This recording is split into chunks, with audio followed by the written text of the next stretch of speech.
Salut à tous, bienvenue dans votre JT du jeudi 18 décembre et voici les titres qui seront développés dans cette édition.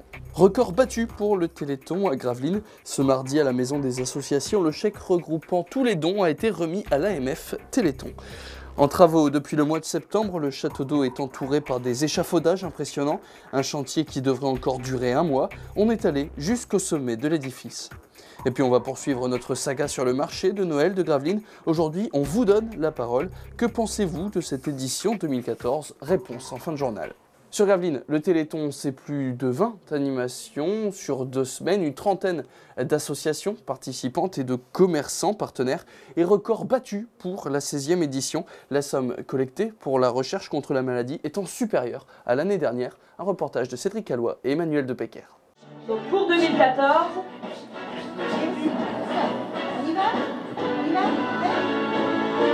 on a dépassé, bravo à tous, les 15 410,97. Merci à tous. Plus de 15 000 € ont été collectés lors des manifestations organisées à travers la ville. Des ventes d'objets et des lotos, des spectacles ont permis de battre un nouveau record.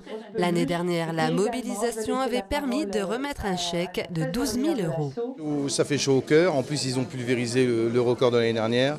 Et la mobilisation ici sur Gravelines a toujours été énorme. Et ça, c'est formidable. Donc, je remercie vraiment tous les Gravelinois pour ce don. Et c'est chapeau à haut. Donc, formidable à vous tous. Merci en tout cas. Les lotos restent une valeur sûre pour collecter un maximum d'argent.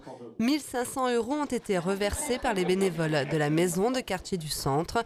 Ces bénévoles qui préparent le Téléthon tout au long de l'année. C'est un travail sur toute l'année. Ça fait la 11e année qu'on fait le loto du Téléthon. Donc toute l'année, on fait les soldes. Et on s'arrange pour... et puis on a beaucoup de bénévoles qui viennent nous amener des gâteaux aussi. Ça, on les vend, c'est tout bénéfice. Et cette année, ça a mieux marché que l'année dernière. Malgré l'absence d'un village du Téléthon, les Gravelinois se sont mobilisés pour la bonne cause. Nous avons fait la soirée cabaret, beaucoup d'associations ont participé. Nous n'avons pas fait le village et le chiffre est là, il est parlant. La solidarité est toujours présente à Gravelines. Si vous souhaitez suivre les dons faits en faveur du Téléthon, rendez-vous sur le site de l'AFM. Vous l'avez sans doute remarqué depuis la fin du mois de septembre, le château d'eau de Gravelines est en travaux, de grands échafaudages pour donner une seconde jeunesse et un grand coup de peinture. Tous les 15 à 20 ans, le syndicat de l'eau du Dunkerquois procède à un gros entretien de ces châteaux d'eau. C'est désormais à celui de Gravelines de faire peau neuve. C'est une opération qui dure environ 3 mois. Y compris la pose et la dépose de l'échafaudage. Sur l'aspect réhabilitation en elle-même, les ouvriers qui ont pris part à la réhabilitation de ce château d'eau étaient environ 6 personnes, quasiment en permanence sur le site, sur le chantier.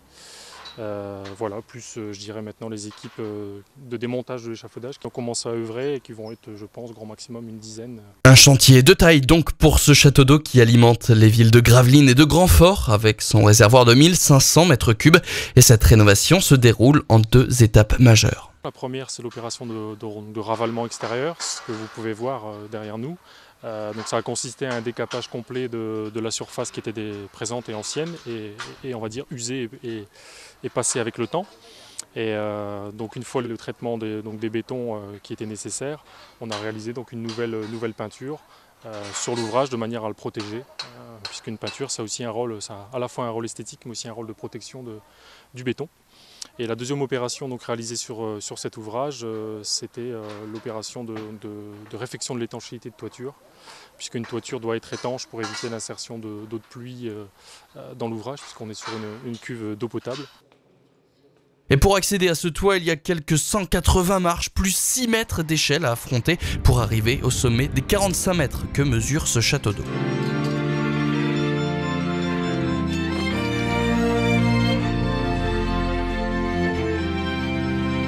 En tout, ce chantier aura coûté 230 000 € de rénovation et il reste encore un bon mois de travaux puisqu'il devrait se terminer au cours du mois de janvier.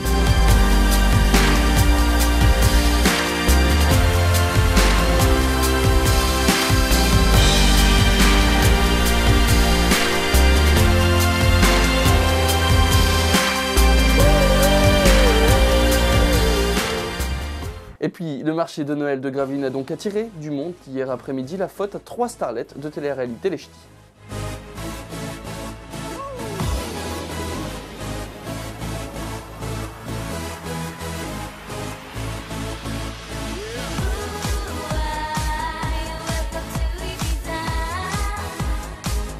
Bah, je suis venue voir les ch'tis. Hein. Ouais, mais lequel? C'est lequel ton préféré? Ah, Charles. J'aime Carlito. Carlito? Pourquoi Carlito? Bah c'est le plus beau. Bah, c'est le plus drôle. C'est le plus drôle quand même. Bah, je savais pas c'était qui venait en fait. Je les suis depuis le début et c'est bien parce qu'au moins ça prouve que les ch'tis, ils réussissent au moins dans la vie. Mais ce marché de Noël, c'est aussi et surtout devenu une institution. On est allé faire un tour avec notre caméra mercredi après-midi pour vous demander ce que vous pensez de cette 20e édition. C'est un des plus beaux. Il y a beaucoup de chalets. Superbe, il y a tout ce qu'il faut, on y trouve plein de choses à des prix très raisonnables. Et franchement, les exposants sont très sympathiques. C'est plaisant, ouais, c'est sympa, agréable. Il y a des bonbons, alors forcément il est super content. Je trouve qu'il est très beau. Moi qui ai l'habitude d'avoir des grands marchés de Noël parce que j'ai été 36 ans à Paris. Non, il est très bien fait et très agréable. Les enfants, mes petites filles sont super heureuses. Il y a beaucoup de choses que l'année dernière il n'y avait pas et que cette année j'ai trouvé plus agréable. Il y a beaucoup de bijoux par exemple pour les jeunes. Je trouve que c'est bien pour les jeunes de voir des bijoux comme ça. Ça a l'air sympa. Hein. Nous, on vient chaque année, ça a l'air très sympa. On est content de venir faire un petit tour chaque année au marché de Noël de Gravelines. J'ai fait mon petit repérage, maintenant je vais chercher. Il y a un peu moins de monde avant ce soir, donc maintenant je vais me faire les courses. Visiter, admirer, regarder, c'est tellement beau. On est venu voir le spectacle des fées, maintenant on fait un petit tour de manège, voilà, et on rentre sur Dunkerque. On est venu se balader et puis voilà, c'est tout. Je suis venue voir à peu près les commerçants qu'il y a et mes enfants arrivent dimanche, c'est l'occasion pour eux de venir visiter le marché de Noël de Gravelines. Je cherche un tableau. Oui. Si j'ai trouvé là-bas en face. On va revenir samedi ou dimanche pour la descente du Père Noël.